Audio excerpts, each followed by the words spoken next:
In chapter 29, she asked about bhakti, which is mixed with modes. She also asked about samsara, and she asked about the power of time, the time energy of the Supreme Lord. So in chapter 29, Kapila Deva explained about bhakti mixed with modes, bhakti in the three modes. And he also spoke about the pure bhakti.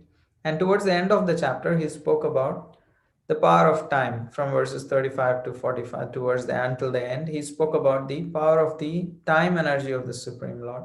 And then there was one question which is left, which is about the sansar, that is the living entity going around in the cycle of birth and death. For that question, Kapil Dev started speaking for chapter 30. So, chapter 30, 31, 32, he takes three chapters to explain the sansar, the cycle of birth and death that the living entity suffers life after life. It is said he specifically chooses to speak on about this elaborately to invoke a sense of detachment in the heart of his mother, because after speaking these teachings, he is going to leave home. So he is also making sure she knew what is the ultimate thing, that is bhakti. At the same time, he also made sure she had enough detachment to let him go. So he's speaking these three, and these three chapters are in general considered to be strong chapters. So last week we saw chapter 30. In chapter 30, we saw how the life and death of a materialist is post the death experience. He's being dragged to hell, and the punishments that he experiences in the hell, and why who goes to hell. These things we saw. And in this chapter, we are going to see now that he went to hell, especially he was going into the Andatamashra hell. After going through the life in hell and then going through various species, if the living entity comes back to the human form of life, that's where we are going to start from. Now, in this chapter, Kapil Dev will explain how a Jiva, after attaining the human form, he went to hell and then he roamed around in various species of life, and finally he has come to the human form. And after attaining the human form, how much pain he undergoes in the womb of the mother, in the womb, and after birth as an infant, as a child. And he also describes the sufferings that the jiva goes through as adult and at the time of death. And he also in between explains how a devotee jiva prays in the womb of the mother. So that is also, it's considered a little of an off track, but that is also included in this section. We will explore that. So this particular chapter 3.31 is entitled Movements of the Living Entities. Because if you see the right, samsara means movement of the living entities in the cycle of birth and death. So that is why this chapter is called as movement of the living entities, that they move from life and death, heaven to hell. So in this way they keep moving. And this chapter has 48 verses. We can predominantly divide it into 5 sections, where in the first section we see how the jiva enters into the womb of the mother and grows and suffers in the womb when before it is delivered by the mother. And after that, uh, as a sidetrack, Shukdev Goswami is also including how, or Kapil Dev is including how a devotee jiva once prayed within the womb of a mother, and then the jiva, which generally went to hell and then achieved so many species and finally came to the human form of life, after suffering in the womb of the mother, he actually comes out. So how much suffering it is while coming out, and after coming out in the form in the during the infancy and childhood, what he goes through, and then in the adulthood and in manhood he can get into bad association, and through the effects of bad association he performs bad activities, and then he can continue, he can go around in the cycle of birth and death.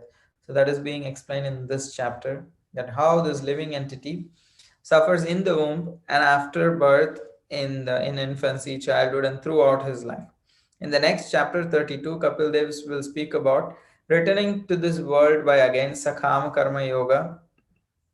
After he dies in this chapter, he again will come back to this world by Sakama Karma, or he can get liberated through nishkama karma, or he criticized, and he also very strongly criticizes the people who are materialist in the next chapter.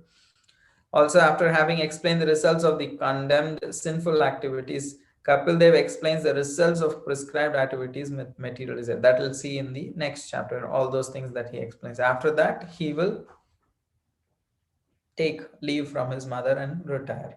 So, in this chapter, to reiterate, he's going to explain how the Jiva is going to suffer in the womb and after taking birth.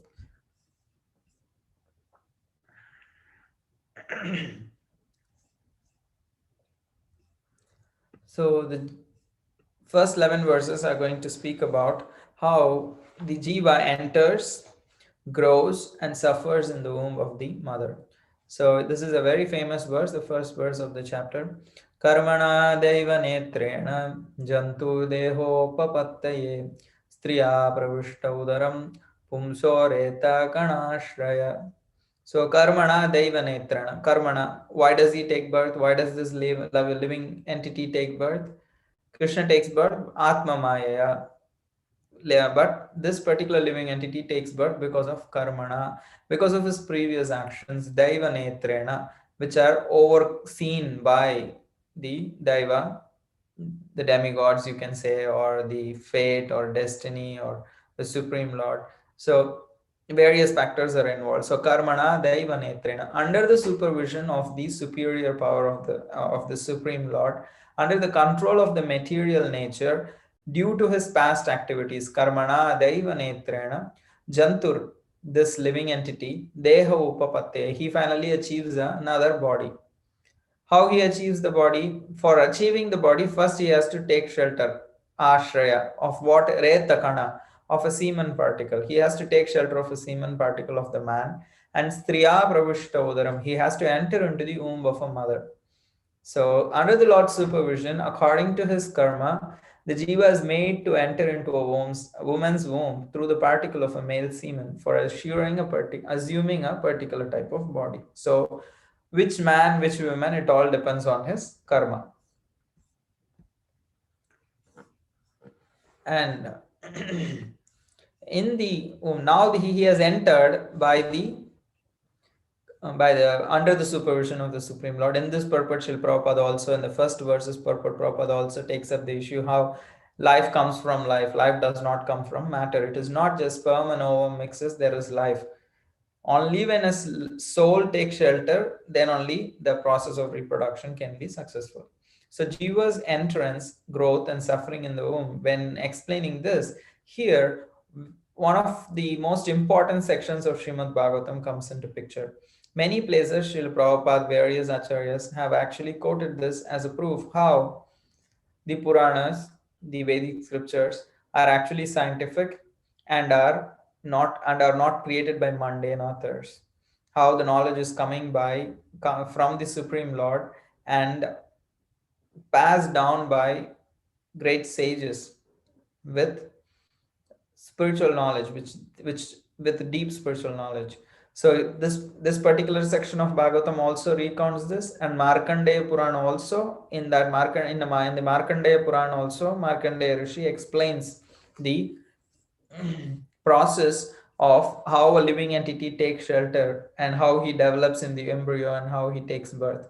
So this particular section that we are going to see is written by, it means, of course, the knowledge is coming from Krishna. It is at least put to writing before 5,000 years when there was no modern technology. But all these things that have been proven by the modern technology as true. But without any of this knowledge, these particular the information has been given in the Bhagavatam for many more, at least 5,000 years before.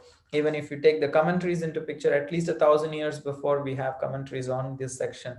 So the modern scientific advancement only came up very, very recently.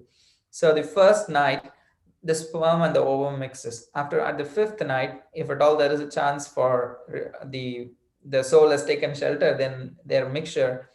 So at the fifth night, then the mixture ferments into a bubble. On the 10th day, develops into a form like a plum, and then as a lump of flesh or an egg. depending on Srila Prabhupada writes in this verse also, depending on the type of he writes four types of birds. This is either like as eggs, or it can come from perspiration, or as human being, like how in the humans or the mammals there is the baby that forms. So in this way, the various ways. So verse 3 here, after the in the 10th day it formed into a plum, then the head forms in the first month, and then the second month hands, feet, and other limbs develop. The third month, nails, fingers, toes, body hair, bones, skin, other apertures like namely eyes, nostrils, ears, mouth, and anus develop. And in the fourth month, the seven dhatus develop. The seven dhatus are actually the bone marrow, semen, bone, fat, flesh, blood, and chyle. All these seven dhatus develop. So then only in the fifth month, the baby actually starts feeling the embryo starts feeling hunger and thirst develop. That's the first thing. If you see the Virat Rupa that we saw in the second canto, also the first thing that the Virat Rupa develops is the hunger and thirst. So the sixth month is much like kind of closer, enclosed by amnion, a thin membrane. The child moves on the right side of the abdomen. If the Prabhupada writes in the purport, if the child is a male, it moves on the right side of the abdomen. If the child is a female child, it moves on the left side of the abdomen. And in the seventh month, actually there is development of consciousness. So it is generally said if there is a premature delivery, still if the premature delivery is 7+ months, it's much easier, much more chances for the baby to survive. So sixth month or before is not possible, and sixth month is also quite difficult. Seventh month is kind of okay, but it's still premature. But anything below seventh is considered very risky. So sufferings of the child within the womb. So now that he has developed consciousness in the seventh month, he's going to experience a lot of suffering because the womb is not a very comfortable place. So deriving its nutrition from the food and drink taken by the mother, the fetus grows and remains in that abominable residence, which is the breeding place of other worms. So it is called Sahaudara. The other worms are called as Sahaudara. Sahaudara means, even in the South Indian languages, Sahodara they call it. Sahodara means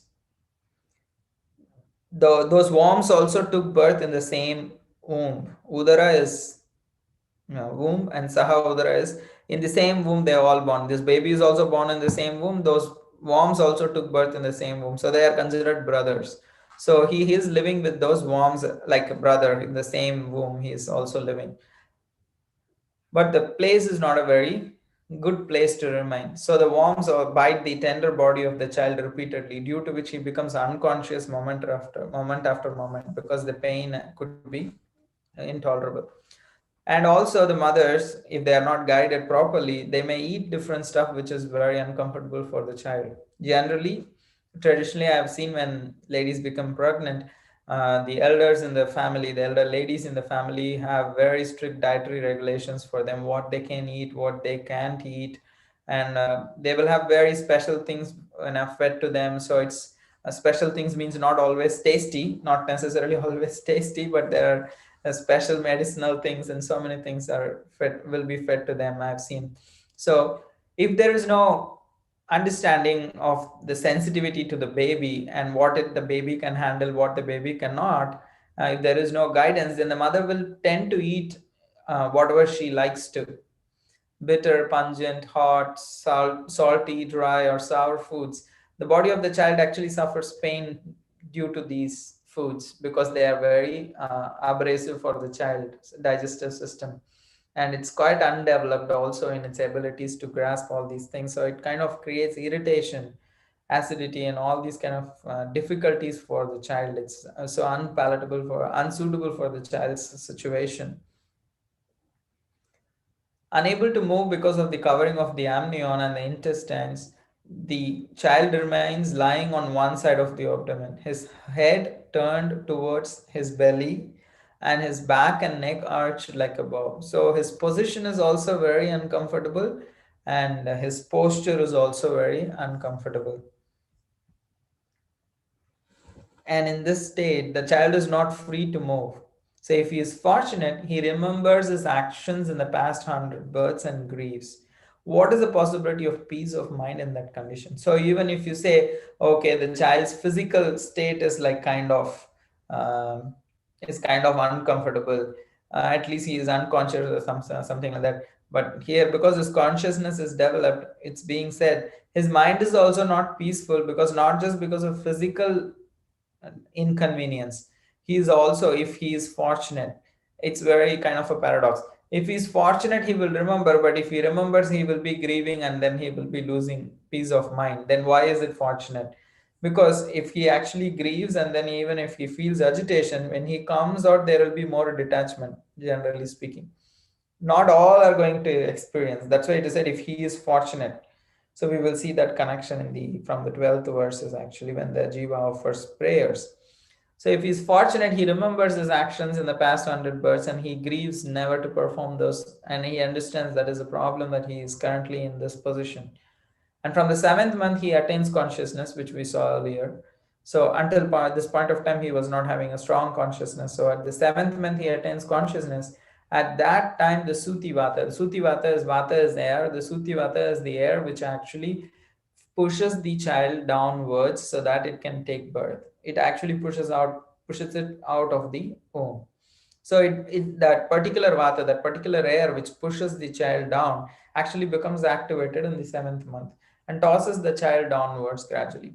Like the wombs born of the same mother, Sahodara, he cannot remain in one place. Because of that, he keeps moving also. He cannot remain in one place. He's twisting and twirling like the worms. So at this stage, when he is actually going through a lot, he becomes frightened. If this particular jiva as a living entity is a devotee, he can become frightened and pleading and offers prayers to the Lord who has put him in that condition. So when we say he who has put him in that condition, we will see in the future what Lord says. The prayers of the jiva in the womb, as mentioned here, do not indicate that every bound up jiva prays in this manner. Only a jiva who's a devotee, who's also not every devotee jiva necessarily has to pray all this. Only a jiva, once a devotee jiva offered prayers like this, Vishwanath Chakravarti Thakur writes that jivaha uchuhu means once a jiva prayed like this, once a fortunate devotee jiva prayed like this. It's not that every jiva prays, it's not even that every devotee jiva prays like this. So the prayers of the jiva within the womb are very famous and very, very nice and very nourishing and grounding.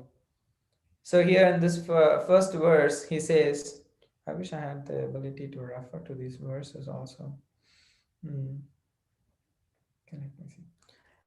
I take shelter of the lotus feet of Lord Krishna, who appears in his various eternal forms, who walks on the earth and who awards fearlessness. Being sinful, I got this situation from him.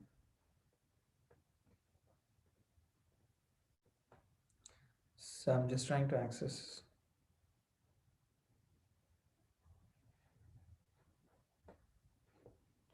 These prayers are nice prayers. I'm not going to get into all the prayers or anything, just for my reference, if I had some nice words to elaborate on the Sanskrit words. So, in the first verse, this Jiva prays that I take shelter of the lotus feet of Lord Krishna, or the Supreme Lord, who appears in his various eternal forms, who walks on the earth and who awards fearlessness. Being sinful, I got this situation from him.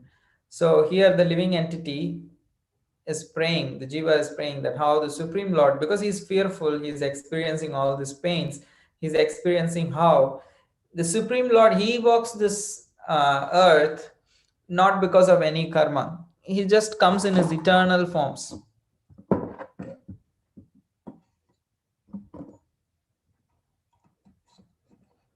In his eternal forms. So he takes. Okay, I see Mother Athena's hand raised. Hare Krishna, I'm sorry, I can wait till the end. You're having a nice cadence and Flow. flows. That's kind of you. No problem. I'll do that. I messed it up. You guys are able to see my screen? Yes, got it. So the human soul is praying actually in the text 12. This is a very nice verse. Tasyopasannamavitum jagadichayat nana tanorbhuvi charanarvindam soham rajami sharanam hiyakuto vayam me yena drishi gatiradarshi asato nurupa. So here the Lord, this human soul, the Jiva is saying that I take shelter of the lotus feet of the Supreme Personality of Godhead. Charanarvindam. Bhuvi Chalat. Those two lotus feet which walks this world, Bhuvi Chalat, Charanarvindam. I take his lotus, I take shelter of his lotus feet. Nana Tanor, he takes up various forms. He doesn't suffer unlike me. He actually comes in his own eternal forms, and I take shelter of his lotus feet because he offers or awards fearlessness. Abhaya. Akutho Bayam. He offers fearlessness. So I take shelter of his lotus feet because we can understand how much the living entity is in fear or pain in this particular situation.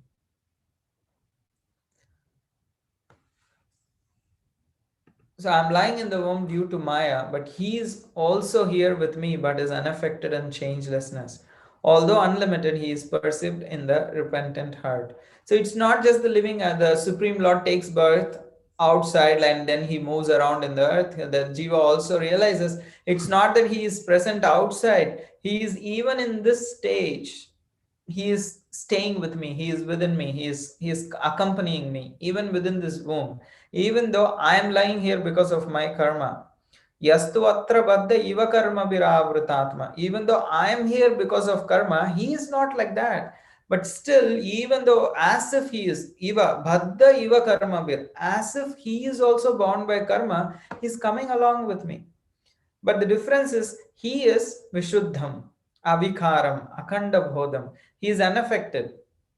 His intelligence is not bewildered. He is not affected. He remains pure. Vishuddham Avikaram Akhanda Bodham. Atapyamana Hridaye Avasitam Namami. Atapyamane. Atapyamana means repentant heart. Even though the living entity, all living entities heart, the Supreme Lord is residing, only those who are repentant, only those who are conscious of him, who are repentant, can actually be can experience the presence of the Lord's heart. So here the Jiva is repentant of what his past sinful activities, and he is resolving not to do those. So in that mood of repentance, he experiences the Supreme Lord's presence with him. So, and in the next verse, the Jiva prays, I'm in this material body made of five elements. Although I'm essentially spiritual, he says, even though yah panchabhuta rachite rahita sharire channo yathendriya gunartha chidatmakoham. Chidatmakoham, I am actually the chidatmaka, essentially spiritual, chid atmaka. My existence is chit, means full of knowledge and spiritual. I am chid atmaka, but ya panchabhuta rachite rahita sharire. I have obtained, I am just currently staying in this rahita sharire. I am currently staying in this body which is made of panchabhuta rachite, made up of five elements. Ya panchabhuta rachite rahita sharire channo yathendriya gunartha chidatmakoham tena vikunta mahimanam rishim tamenam Vande param prakriti purushayo pumamsam. But he is transcendental to material nature and the living entities. He is completely transcendental. I offer my obeisances unto that Supreme Personality of Godhead. Although I am essentially spiritual, I am currently bound in this body, but the Supreme Lord is here with me, and he is spiritual and he is transcendental to material nature and the living entities. He has no material body. I have a body made up of five elements, even though I am spiritual. But even though he is within this womb along with me, his body is not material. He is always glorious in his spiritual qualities. So I offer my respectful obeisances to him. So in the next verse, the Jiva prays how, again, the living entity is put, because the living entity is put under the influence of material nature, and continues the hard struggle for existence on the path of repeated birth and death, he is requesting, therefore, without the Lord's mercy, how can I again engage in the transcendental loving service of the Lord? He is saying, I have been put in this into this material nature's influence and hard struggle. So this conditional life is due to forgetfulness of my relationship with the Supreme Lord. Therefore, without the Lord's mercy, how will I again be able to engage in the transcendental loving service of the Lord? Yanmaya guna nibandanesmin संसारिके पतिचरं स्तदविश्रमेण नष्टस्मृति पुनरयं प्रवृणीतलोकं युक्त्या कया महदनुग्रहमन्तरेण. So in this way he is praying, but how, without your mercy, O my Lord, how will I be ever able to engage in your service? So he is basically praying for the mercy and asking for being engaged in the service of the Supreme Lord. And he says, who else but the Paramatma, residing in all beings through all phases of time, can give this knowledge to a person like me? He's not even getting proud, oh, I'm so special, I have this knowledge even within the womb. He says, no, who else other than the Paramatma who is even now accompanying me? Who else other than him can give this knowledge even to a person like me? Therefore, we should surrender unto him only to destroy our miseries. In order to get free from the threefold miseries of this conditioned life, we have to surrender unto him only. If you want release, then it is only one person who can give you shelter, that is the Supreme Lord. Tapatraya upashamanaya vayam bhajema. So the living entity, we can understand how much misery he is going through, that is forcing him to take shelter also to some extent. So then he says, when will I get out? I really want to go out because it's so uncomfortable. Sorry. The foolish Jiva, tortured inside the womb of his mother and desiring to get out, counts the months and prays, "Oh Lord, when will I get out from this confinement?" Nirvasyate kripanidhir Bhagavan kadanu, when will I go out, O my Lord? So then it is, Vishnu Chakravarti writes in his commentary that, oh, that means like, am I merciless that I do not get you out right now? I'm putting you through all these things. So then the living entity feels, oh no, I am the reason for all these things. So with shame, fear biting his tongue, he says, no, that in a humble way he says, see, by your causeless mercy I am awakened to consciousness. I am so grateful that you have given me this consciousness, a remembrance of you at this point of time, although I'm only just 10 months old.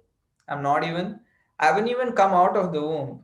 And assuming the child is like 10 months old, generally by 10 months there's delivery mostly. So I cannot repay this mercy, but can only pray with folded hands. So he is almost nearing the time of delivery. So the Jiva in another type of body sees only by instinct. But I have a human body in which I can control my senses and can understand my destination. By your grace, I can see you within and without. So in this way, the Jiva is praying that he is very conscious that he has achieved a very rare form, the human form, after having gone through so many other forms. So he's conscious, he's praying, and he attributes all this to the mercy of the Supreme Lord. So then the Lord is saying, you chose me by bhakti, but you are agitated by suffering. So you are actually having devotion, but the situation is so helpless, so dire, that he can't be unaffected by those sufferings in the womb. So it's like very agitated and disturbed. So because he is also requesting, the Lord is saying, because you requested to get out, I'll now take you out of the womb. So the Lord is saying, okay, I understand it's too much going on in the being in the womb, and you're also praying, you're conscious. Let me just get you out of the womb. At this point of time, the Jiva living entity is saying, the devotee living entity is saying, I do not desire to get out because there is so much Maya outside. I don't want to come out. Though I am suffering here inside the womb, I do not desire to get out of this place because the place outside is under the control of Deva Maya, who bewilders the Jiva and perpetuates his samsara. So I know it's difficult inside, but it's neither safe outside actually. So means the Lord is saying, how long you can be there inside the womb? There is only certain time limit you can spend here. So therefore, he says, what have you decided then? What do you want to do? He says, no, no, I'll just stay here and destroy my sufferings with the help of my friend clear consciousness to surrender unto you. By keeping Vishnupad in my mind, I'll not take birth again. So he's having so much devotion and detachment. He's saying, let me just purify my mind by surrendering unto you here, and I'll not take birth again by focusing my mind on you. So at this point of time, Vishwanath Chakravarti Thakur writes how the the 22nd verse is the next section actually. So there are two ways of understanding the 22nd verse. The thing is, the 10-month-old wise living entity, the devotee living entity, has these desires even while in the womb, and then he is given birth still, but he is not forced by the Sutivata. He is not forced by Sutivata. The other understanding is, as which is written on the screen, the 10 month he keeps praying, and when the right time comes, Lord understands, okay, anyway, you have to take birth. And then through the Sutivata, he suddenly propels him forth with his face down, turned downward, so that he may be born. The other understanding is the devotee living entity prays like that, and when it is time for him to be born, he is not being pushed by Suti Marata. The Supreme Lord arranges for his birth in a much more comfortable way, but the non-devotee living entity is forcefully pushed out by the Suti Marata or Sutivata. So either way, this verse can be interpreted. That's what Vishnu Chakravarti also writes. And he comes upside down.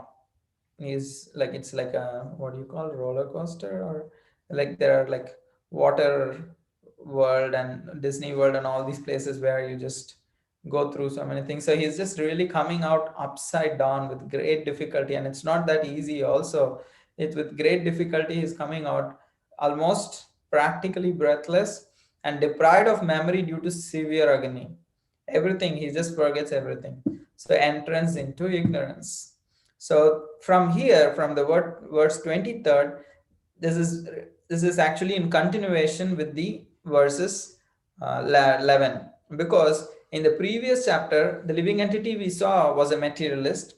He lived in an unconscious, un-Krishna conscious way without God consciousness, and he entered into hell, and then he is coming back into the womb of a mother, and he suffers in the womb. Suddenly, how does he become a devotee? It's not there. So the devotee prayer is just like an off track little bit to explain that sometimes a devotee jiva prays like that. Not always, not necessarily. It is mentioned. So that section is like a standalone section. It is not coming in the flow. So the living entity suffers in the womb, and then suffers after the suffering in the womb. When it is time, it is being pushed out by the Suti Maruta. And from here, we will continue how a living entity without God consciousness was suffered in the womb, and then it takes birth and goes through suffering and continues to suffer through boyhood and adulthood like that. So he falls on the ground smeared with stool and blood, and plays just like a worm germinated from stool. How we see a worm actually twists and twirls. Similarly, the living entity is also actually going through so much difficulty. So after that, he is born. People do not understand his desires and put him into more miseries. When he is crying, people don't understand why he is crying, because the baby cannot say actually whether it's hungry, whether something is biting, or what is happening. He just cannot say generally. There are so many guesses that the relatives and the mother will make, and try different remedies. They will try one after another. Probabilities they will cancel out. So sometimes their solutions only causes more inconvenience to the living entity. Just that nobody is able to understand itself is like a misery actually. More than that, what they give as a remedy is even more miserable. So it's quite a difficult situation as a baby. So laid down on a foul bed infested with sweat and germs, he is not able to scratch his limbs, sit, stand, or move. So he's not able to scratch or anything, because is continuously, actually babies are generally unclean unless you kind of regularly clean them. They're quite unclean because they throughout the day they are passing urine, stool, they're having all kinds of things coming out from their mouth, and they're quite generally considered not so clean, because it's very difficult to keep them clean also. Like nowadays, all these new things like diapers and everything has come. Otherwise, it's quite hectic to actually keep the bedding of a baby clean. It's almost impossible, like literally round the clock. So in his helpless condition, he actually, so many bugs and mosquitoes and other germs bite the body, and his skin is also very tender because baby skin is quite tender, and any small things actually causes rashes and itches, and really is like very painful. So being so helpless with all that pain, he just cries bitterly, and nobody around him is able to really understand. So in this way, he actually suffered in the womb and after birth, although he goes through so many sufferings. So then in the next section, it is explained how even in the boyhood he suffers. Now that he is able to express his problems, still he goes through sufferings. In this way, he passes through distressful infancy and attains boyhood. In boyhood, he also suffers when his desires are not achieved. The babies want something to eat, something to play with, somewhere to go. Not all their desires are actually can be fulfilled. Even very small babies, as they start crawling, as they start walking, they want to drag everything, they want to push everything, they want to check out everything, they want to keep everything in their mouth. So, due to his ignorance, he becomes angry and sorry because all his desires are not fulfilled. They are so restless. They have to be controlled. So when you control them, when you not let them move, when you not let them when you don't give them what they want, they become angry and very cry also. So with the growth of the body, he increases his false prestige and anger, and thereby creates enmity towards similarly lusty people. So it has come to quite into teenage and post teenage already. So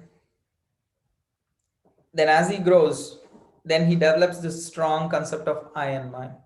So accepting the impermanent as permanent, that body as permanent, body and the things related to the body as permanent, foolishly he develops in this in terms of I and mine. Especially the attraction to the body becomes very strongly superimposed in the teenage, as a person becomes adolescent. So then the identification with the body is in its peak, in the sense of from the time of birth there is identification, but the infatuation is it's in its peak, to say.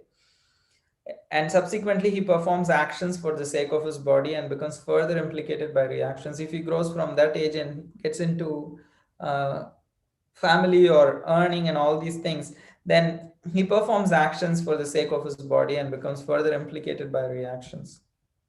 So if that jiva enters again the path of unrighteousness, associating with sinful people in order to, because the tender age of the teenage and towards the early 20s, this young age, this youth time is, there are a lot of opportunities for the living entity to fall into bad association. So if he falls into bad association, then he will perform sinful activities. So in order to satisfy his stomach and genitals, he again enters hell as before. Even though after so much struggle he has come to human life, if he gets into bad association, he will again fall into hellish conditions. That's why this whole section from verses 32 to 42, Kapil Dev takes his time to explain the effects of bad association, because this is the root cause of the living entity to rotate in the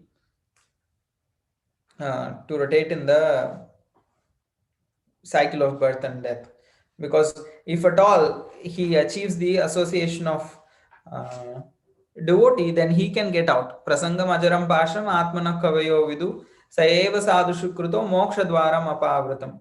So it's in another place it was mentioned that prasangam ajaram pasham. Ajaram means jara is old. Ajara is it does not get old. Prasangam, the attachment of the heart. Prasangam ajaram pasham. It is a rope. Pasham is a rope bound. So that bondage, that attachment never grows old. As prasangam ajaram pasham atmana khavayo vidu.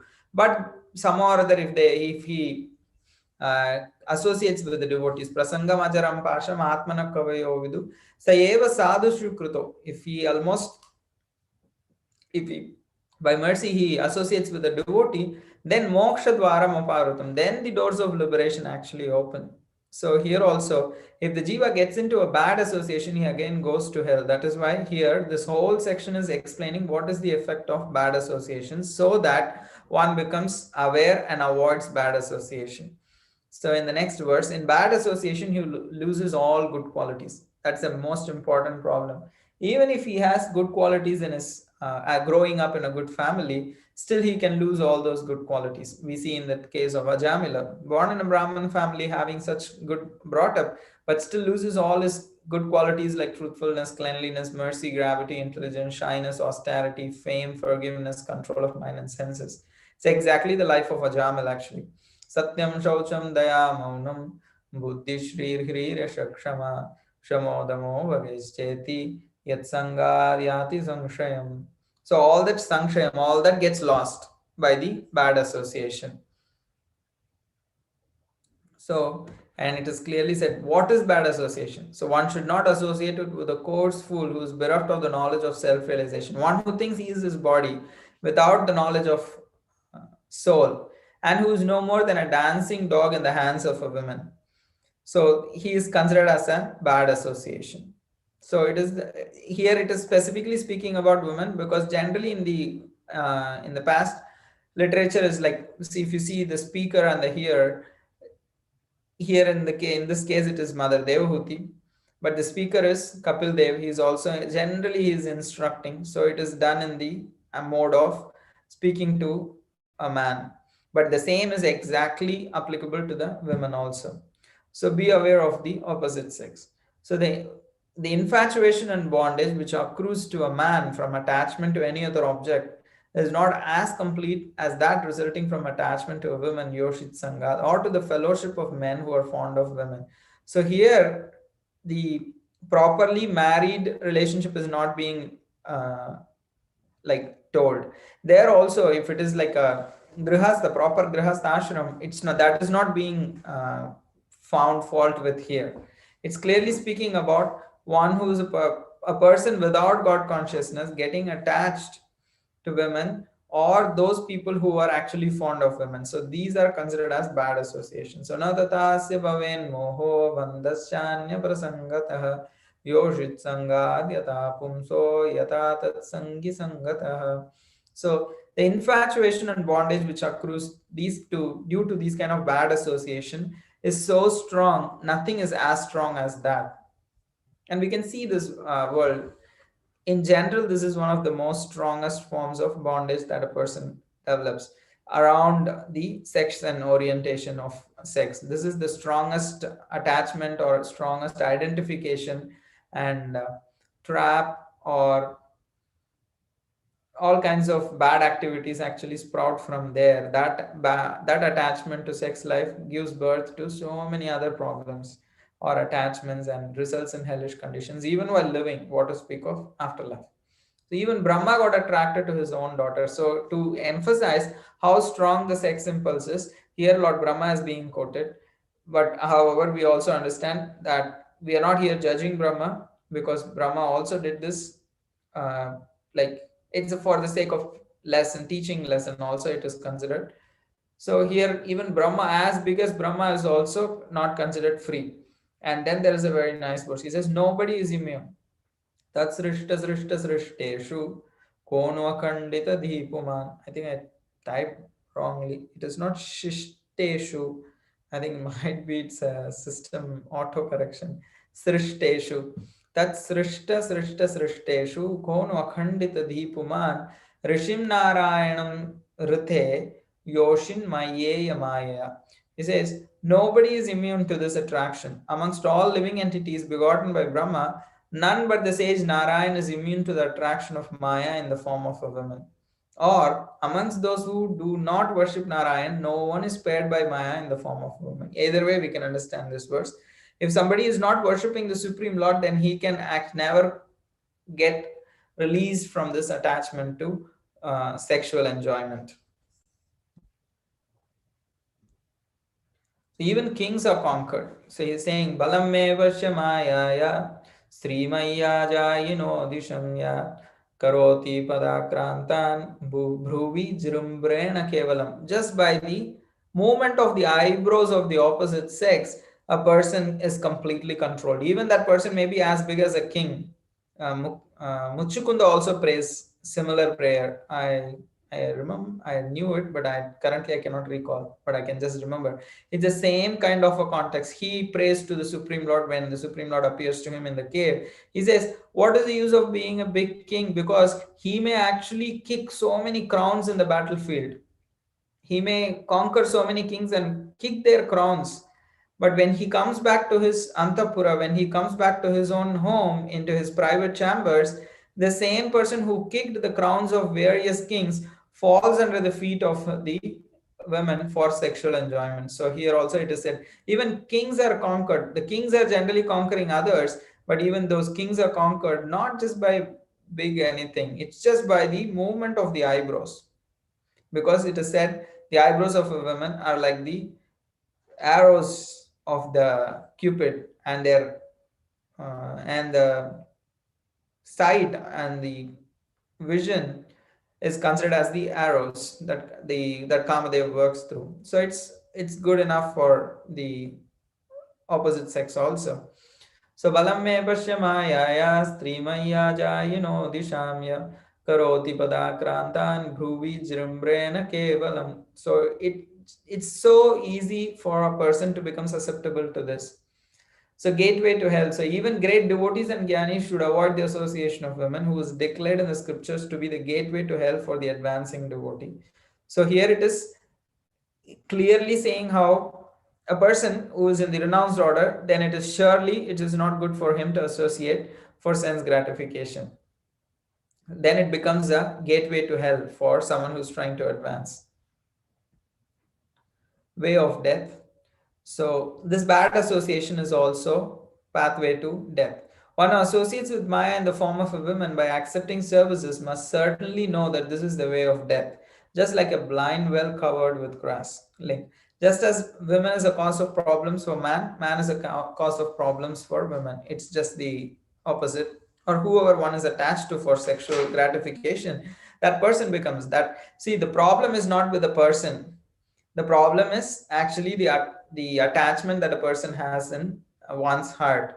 But when there is an external object to reimpose that attachment, then that attachment becomes more stronger, and a external attachment develops with the person with whom this internal attachment can be manifested, can be exercised. So then that just starts. It's like considered a two-way knot. We having one internal attachment is like one rope, but connecting it with another person is like a two-way knot, which is very difficult to undo. So that is why it's just, the main problem is the internal attachment that a person has. That's why if you see today in this world, it's not just you don't need even a person. Like there are so many other ways of exercising all those desires, but the problem is the internal attachment. Even if a person is not there, our mind is disturbed. So the main thing is the internal attachment. But when that internal attachment, which is anyway there for all conditioned souls, gets aggravated and gets agitated through or fulfilled through irreligious means, leading to hellish conditions because of bad association. That is the whole purport of this section. This section is not just about condemning women or condemning sex.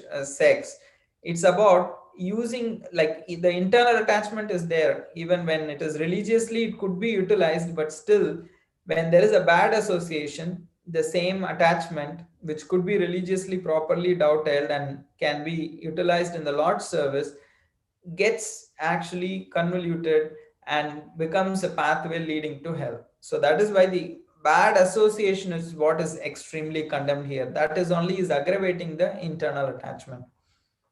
And now so far it has been considered women has been the first person, like in terms of speaking to a man, so far all these verses were spoken. But now Kapil Dev is saying Maya as man for women, a living entity who attaining the body of a woman, from thinking of women at the point of death, foolishly looks upon Maya in the form of a man, her husband, as the bestower of wealth, progeny, house, and other material assets. Because this man thought so much about a woman while dying, even at the point of dying, he took birth as a woman in the next life. So, And now he's looking up to man as a husband, as a bestower of wealth, progeny, house, and other material assets. So a woman should therefore consider her husband, children, and house for the to be the arrangement of Maya for her own death, just as the sweet singing of a hunter is death for the deer. So here the death is basically the continuation of the cycle of birth and death due to illusion, because either as man or woman in any body we get attached to so many objects and people for uh, enjoyment, and that attachment makes us go through this life after life. So now in the last section,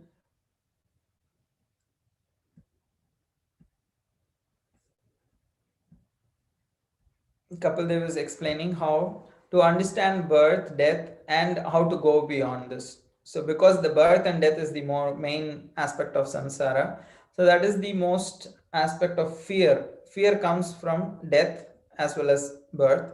So, that is being described by Kapil Dev, and then he also gives how to get out of this.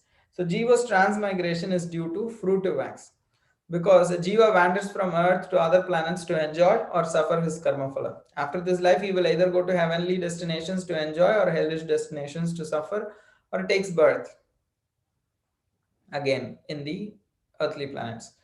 So, in this course, he has to go through birth and death multiple times. So, how to understand death and birth? He gives few understandings. He says death is can be seen as the end of the reaction of a jiva's particular activity. Avidya kama karma bhi. When there is ignorance, avidya, there is desire, kama. When there is desire, there is action, karma. Because if the action was sinful, then karma, avidya kama karma bhi, that action will lead to sinful reactions. So because Jiva's particular activity, he had done some karma in the terms of activity. Now he is enjoying the karma, which in terms of reaction, sinful reaction. So that has ended. For some particular, he had done a lot. In that, some is chosen and given in one life, and whatever quota he was chosen and gave to enjoy or suffer, it's over. So the end of the reaction of a jiva's particular activity is can be considered as death. So what can we consider birth as? Beginning of a particular type of reaction. Now there are some more things to in the reserve. So some of that is again taken and given. Okay, start enjoying or suffer this set of things. So in this way, birth and death can be seen as a beginning and ending of a cycle of experiencing reaction for past activities. Or when the physical body, these gross organs, cannot work anymore, then also it is considered as death. So when the physical body, the place where the perception of object occurs, is rendered incapable of perceiving. So gradually all the senses go incapable, and at one point the whole body collapses. So then the idea is why you should lament, because if say for example my eye goes, then I can get eye transplant. If my liver is a problem, I can get liver transplant. If my kidneys are failing, I can get kidney transplant, heart transplant, knee transplant, hip transplant. All kinds of transplants are going on today. But when there is a body transmigration, like okay, I can change just my liver, just my kidney, just my heart, just my eyes, this is not a problem for people. But when they are asked to change all these organs at the same time in the chain by changing the body, then it is considered very fearful. So he's trying to give detachment by trying to see this whole activity as that how if one organ goes out of work, we don't just lament. So similarly, if all the actions go out of, if all the organs go out of action, what's the problem?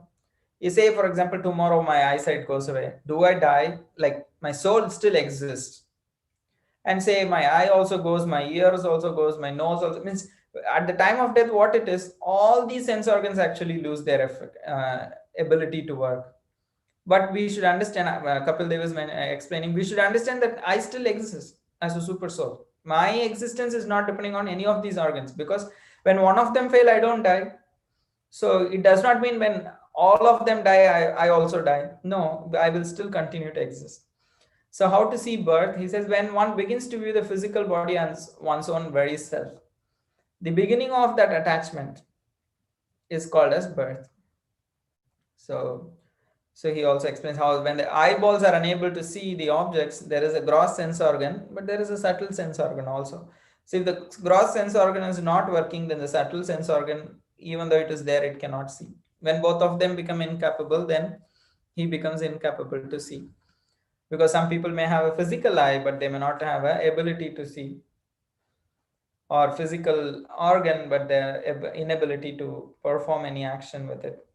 So in the last few verses, what is the time? Okay, we are almost close to completing. Just last two verses, he says, what are the don'ts and the do's for the living entities? Because there is no real birth and death, one should not be horrified. He says, let's not be worried about birth, or let's not be worried about death. Or we don't need to be so horrified because death is very miserable, and we don't need to be so happy about taking birth because we can enjoy this world or the other world. No need. Neither there is need for elation or like lamentation in the course of birth and death. Rather, understanding the real nature of the jiva soul, one should move about in the free world, free from attachment and steadfast in purpose. Because this whole section is speaking about detachment as the main, most important thing. That's why this particular aspect is being focused. Just a minute. Let me pull that last verse. It's a very good verse, actually.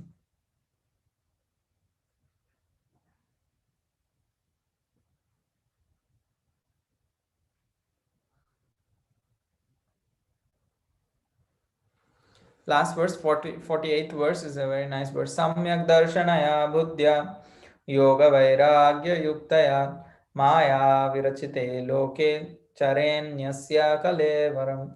He's saying, what is, how do we get out of this whole thing? So endowed with proper vision. Samyak darshanaya, proper vision, complete vision. Samyak darshanaya, what is that vision? I'm not this body, I'm a spirit soul. This world is not permanent. This world is not for my enjoyment. This world is to achieve self realization and God realization. Samyak darshanaya buddhya, has proper vision how to see the things of this world, not for my enjoyment. Reason, this world is temporary. Yoga vairagya yuktaya, by devotion and detachment, one should move about in this world. Charen means moving about. Maya virachite loke, this world which is created by the external energy of the Lord Charen. Go about this world, move around in this world. Nyasya kalevaram, without having any attachment to the body. So that is the root cause. So it is Sankhya, it is yoga and Sankhya section. Where detachment is the most important. So it is yoga vairagya yuktaya. So with devotion, detachment, equal proper vision and reason, one has to go around in this world doing his duties without attachment to the body. In this way, he, by avoiding the bad association, if he has a reason, he will avoid bad association, and he will not have attachment to the body. Then he will also not do sinful activities for the sake of satisfying the body. In this way, the living entity can achieve liberation from the material bondage. So this is how he completes. In the next particular chapter, he will explain the attached workers, and he will give some conclusive topics, conclusive thoughts on jnana and various other things. So that we will see next week, 32nd verse. And yeah, if everything goes well, Krishna willing, we will complete the third canto in 2 or 3 weeks time. Then we will see how to go about the other cantos, what to do. So for now, thank you very much for listening to this chapter 31. If you have any questions, we can take it. So before that, Srila Prabhupada ki jai, Srimad Bhagavatam ki jai. Shakalpatro Vaishya Kripa Sindhubhyo Vacha Patitanam Pavanebhyo Vaishnavibhyo Namo Namaha. Hare Krishna, Krishna Krishna, Hare Hare.